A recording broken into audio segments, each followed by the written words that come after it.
सोचिए जरा, फिजी की संसद है, सब शांत है, और अचानक बंदूकें लिए सैनिक अंदर, प्रधानमंत्री, मंत्री, सबको बंधक बना लिया। हाँ, ये 14 मई 1987 की बात है। और फिर सामने आता है कर्नल सिटिवेनी रबुका। और वो प्रधानमंत्री से कहता है, क्या कहा था उसने? उसने कहा, वेलकम टू रबुका लैंड। फिजी के लिए एक बहुत ही बुरा दिन था वो। रबुका लैंड मतलब, इसका क्या मतलब था? मतलब साफ था, रबुका का इरादा एकदम क्लियर था। फिजी की लगभग आधी आबादी, आप सोचिए, आधी आबादी भारतीय मूल की थी। हाँ हाँ। और रबुका को वो बिल्कुल पसंद नहीं थे। हाँ। उसका एक ही मकसद था, इन लोगों को फिजी से निकालो या इतना परेशान कर दो कि खुद चले जाएं। बाप रे! तो तख्ता पलट के बाद क्या हुआ? बहुत बुरा हुआ। अत्याचार हुए, लोगों की जमीनें छीन ली, सरकारी नौकरियों से निकाल दिया गया, हिंसा हुई सरेआम, और तो और उनके वोटिंग अधिकार छीनने की भी प्लानिंग थी। ये सब सुन के तो रोंगटे खड़े हो जाते हैं।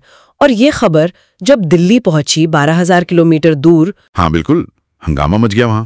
जाहिर है भारत सरकार के लिए ये बड़ी चिंता की बात थी। तब राजीव गांधी के प्रधानमंत्री, हाँ राजीव गांधी, उन्होंने इसे बहुत गंभीरता से लिया और उन्होंने भारत की जो खुफिया एजेंसी है रॉ, उसे एक मिशन सौंपा। रॉ को? कैसा मिशन? बहुत ही सीक्रेट और मुश्किल काम था। फिजी में जो भारतीय मूल के लोगों पर जुल्म हो रहा है उसे रोकना और किसी तरह रबुका को सत्ता से हटाना। अच्छा, इसे ही ऑपरेशन फिजी कहा गया। बिल्कुल, यही था ऑपरेशन फिजी। इसके लिए रॉ के 3 बहुत काबिल एजेंट चुने गए। एक थे मलिक, वो सीनियर थे। हाँ। और उनके साथ थे सहगल और सिंह। ओके, तो इन तीनों ने क्या किया, प्लान क्या था? वो लोग ऑस्ट्रेलिया में मिले, बहुत गुपचुप तरीके से। वहीं पर पूरी स्ट्रैटेजी बनी। प्लान के 2 हिस्से थे मोटे तौर पे। 2 हिस्से कैसे? एक तो था सहगल का काम।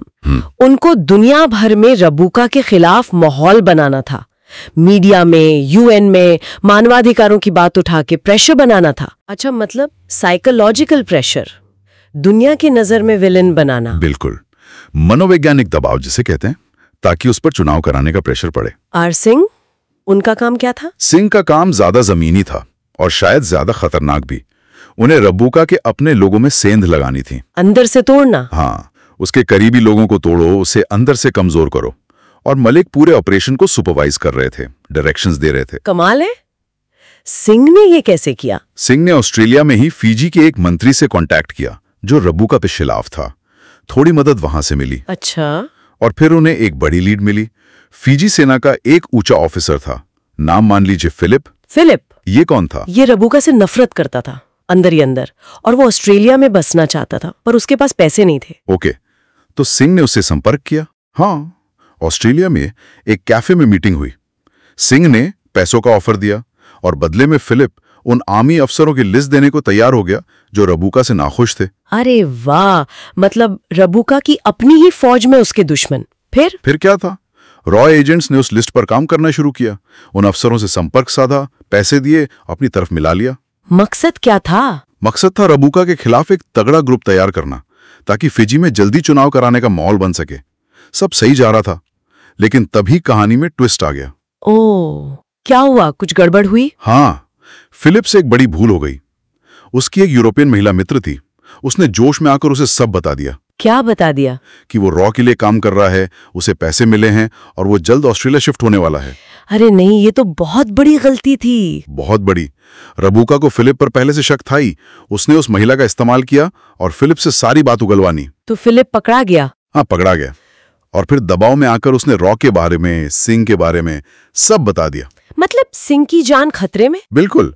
फिजी आर्मी के लोग सिंह को पकड़ने ऑस्ट्रेलिया पहुंच गए। बाप रे। लेकिन मलिक का नेटवर्क कमाल का था। उनका एक खबरी था जिसने ऐन मौके पर सिंह को अलर्ट कर दिया। तो सिंह बच निकले? हाँ, बाल बाल बच निकले। लेकिन इस चक्कर में ऑपरेशन महीनों पीछे चला गया। ये बहुत बड़ा झटका था टीम के लिए। सही में, इतनी मुश्किल से जाल बिछाया और फिर सब। तो मलिक ने हार मान ली? नहीं, मलिक ऐसे हार मानने वालों में से नहीं थे। उन्होंने हिम्मत नहीं हारी। अब सीधे रबुका पर वार करना मुश्किल था, तो उन्होंने स्ट्रैटेजी बदली। क्या किया उन्होंने? उन्होंने निचले लेवल के जो फौजी कॉन्टैक्ट्स थे उनका इस्तेमाल किया।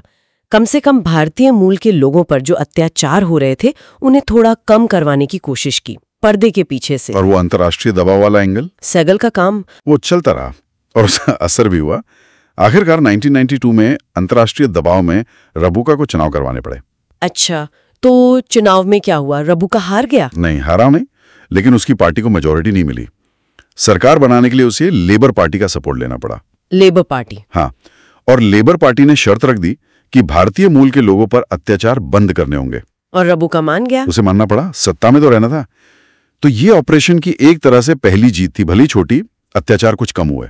लेकिन असली मकसद तो रबुका को हटाना था। वो कब हुआ? उसका रास्ता खुला कई साल बाद, 1998 में। एक दिन दिल्ली में मलिक को एक गुमनाम पार्सल मिला। पार्सल? हाँ। उसमें क्या था? उसमें था रबुका के सालों के भ्रष्टाचार का पूरा कच्चा चिट्ठा। बैंक स्टेटमेंट्स, सीक्रेट डील्स के पेपर्स, सब कुछ। समझ लीजिए सोने की खान मिल गई। कमाल है। ये किसने भेजा होगा? तो ये आज तक राज है, शायद रबुका का ही कोई दुश्मन। खैर, मलिक ने एक पल भी बर्बाद नहीं किया। क्या किया उन्होंने? उन सारे डॉक्यूमेंट्स की हजारों कॉपी करवाई और फिजी के हर मंत्री, हर बड़े ऑफिसर, हर असरदार आदमी तक पहुंचवा दी। सोच सकती हूँ क्या हंगामा हुआ होगा। जबरदस्त। रातों रात रबुका के सारे काले कारनामे पब्लिक तो नहीं पर पावर सेंटर्स में सबके सामने आ गए।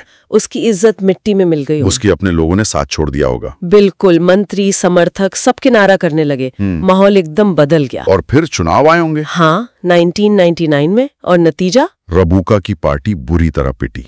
70 सीटों में से सिर्फ 8 मिली। सिर्फ 8? और जीता कौन? जीती लेबर पार्टी। और फिजी के इतिहास में पहली बार एक भारतीय मूल का व्यक्ति प्रधानमंत्री बना, महेंद्र पाल चौधरी। वाह, मतलब ऑपरेशन फिजी आखिरकार कामयाब हुआ सालों बाद। बिल्कुल। कहते उस दिन मलिक की आंखों में खुशी के आंसू थे। इतने सालों की मेहनत सफल हुई थी। और वो तीनों एजेंट, मलिक, सिंह, सहगल, हाँ, वो बाद में फिर मिले, अपनी इस खामोश गुमनाम जीत का जश्न मनाया।